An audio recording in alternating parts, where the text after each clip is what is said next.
So on cold start, this engine's lumpy. Once you help it start with your foot on the accelerator, it'll tick over like this. So what I'm going to do is check for a vacuum leak using a spray bottle, and anywhere. I can actually hear a vacuum leak. Sometimes you can hear it soaking in, but I can't hear. So by spraying it, if there was one, you would hear the change in the engine speed, and also you'd hear it soaking the water in with a gargling noise. Any vacuum pipes, any intake manifold gaskets, vacuum pipes, anything at all,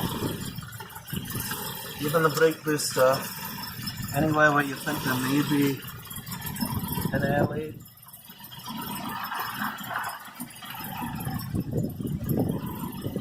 I'll even spray this. I don't think any of that's made any difference in this case, so, and I also don't hear a vacuum leak, so I'm just going to adjust the tick over. See the idle speed control here, the solenoid, and then it's got the pipe. It's like there's a screw here to adjust it. I'm just going to pick it up a bit. A little happier like that. So I think in this case that's what it was.